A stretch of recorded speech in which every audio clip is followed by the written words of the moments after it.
here is actually a shop in Spain, Wharton, I guess that is. And yeah, the shops in Spain are really weird, because if you go into a shop with your own carrier bag, say you've just been to game, for instance, which is a likely scenario for me, yeah, when you walk in, they actually stop you, and there's a lot of different systems. Some people just flat out won't let you in if you have a bag, you know, for fear of you shoplifting. Other ones have safes, and you put your stuff that you bought elsewhere in a safe while you shop in their store. I think this one, if it's the one I think it is, although I can't quite remember at this point, but there's another one anyway, where basically they will seal your bag within another bag with a heat sealer, so that, you know, it's not open for you to put anything in and steal, which I thought was so weird. And the reason I'm talking about this is because these are some games I purchased in Spain, the only ones actually, so have a look. Number one. This is Arx Fatalis for the PC. Let me just get rid of that. There you go. And basically this is a weird RPG that came out in about 2003, 2002, somewhere around then. And it came out on the Xbox, and it's pretty solid actually. Before Morrowind came out, it was by far the best RPG on the Xbox. And it's a better game on the PC. But the Xbox version was really rare. So what I did, eventually we just managed to pick it up on the cheap, and I was really pleased with that. When I saw this for $1.99, was it $1.99? Yeah, $1.99, which is just about £1.60, I think. I thought, why the hell not pick it up? Obviously, you know, this is the Spanish version, so I've got no idea if it's got English voice acting. It'd be nice to think that it does, but I'll have to see. But for, you know, £1.60 or whatever it was, €1.99, I thought, what the hell? That's not a lot of money. Why not give it a shot? Yeah, they had a whole bunch of PC games, but I didn't want to fork out much money just in case there wasn't any sort of European language options there, English language options. And well, that's the result. So, let's put this bag open again. There's one more in here. And that is Neverwinter Nights 2 and the expansion pack Mask of the Betrayer, $4.99. Now, I imagine you could buy it for the same price in this country, but I've always wanted to play these games. And, you know, at the time I just thought, I want to get something from Spain, you know, gaming souvenir, and these are the things I saw. So again, for just $4.99, it seemed quite reasonable. This is like a dungeon crawler game. It's sort of a precursor to, I guess you could call it a precursor to Dragon Age, but more likely, or more suitably perhaps. It's gameplay-wise almost a spiritual follow-up to Baldur's Gate. I think it's made by BioWare, am I right here? No, is it? Yeah, BioWare. Although, what's that under there? I don't know if BioWare just published this and Obsidian developed it, or how that works. Maybe one did the expansion pack and the other did the game, but yeah. This game's supposed to be really good. Never played Neverwinter Nights 1. Had a little go at this years ago, and I'm really curious to see if I can get into it now.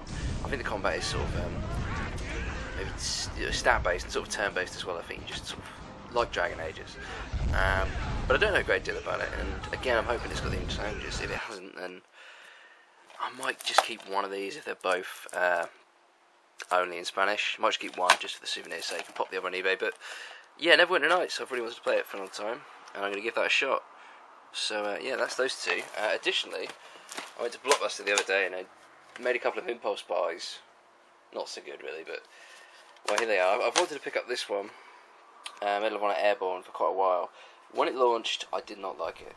I mean, it's just it felt like the original Battlefield game, Modern Combat was it called? Conflict, whatever it was, that they put out on the Xbox 360, which was a bit just a bit crap. It just wasn't very good. And by this point, you've already got Call of Duty 4 out as well, I think. So yeah, the competition was pretty stiff. And I played this, and the gimmick is you spend a lot of time parachuting out of planes, which is cool. But everything else about it just felt out generic World War II shooter. So I thought, you know, I'm not spending 40 quid on that. But you know, times come, times go, and have little changes of heart, and all of a sudden I've decided that maybe this is a solid first-person shooter. I mean, it got positive reviews, I think 7s and 8s. And maybe I was missing out by not playing it, and maybe that gimmick is actually well utilised in this game, and I can have a bunch of fun with it. But I'm going to have to find out. It's got online as well, of course, as with any first-person shooter these days. But the deal there was 2 for $20. I've seen this for about a tenner online and thought, well, you know, whatever. I'll just get it today, as it were, instead of waiting. And the other game that's been on the shelf in Blockbuster for absolutely ages is Dead Rising Shop to Your Drop.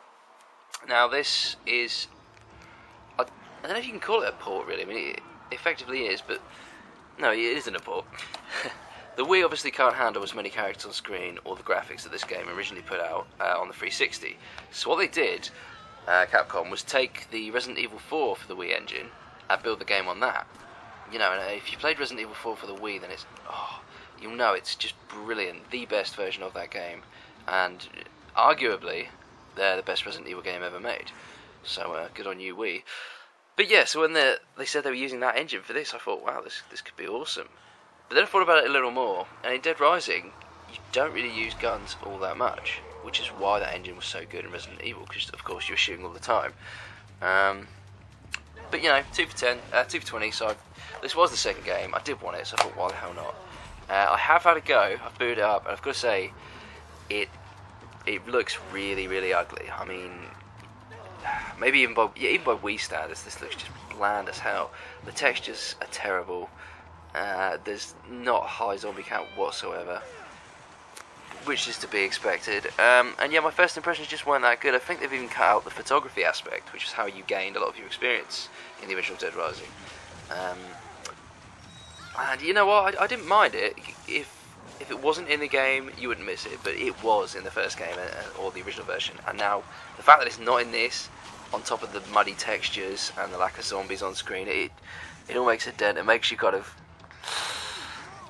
not too keen on this game, but I'm probably going to play through it because I love Dead Rising, and I know I'll get into it, because it's just one of those things where if I stick at something that has bad visuals, even for just about half an hour, I tend to sort of see the upside of it, and I'll go from there. But I will play through this. I completed the original on the Xbox about 4 times. I unlocked the Mega Man costume and the Mega Buster, and that was just absolutely awesome. I hope you can do that in this game, but it'll be interesting to see.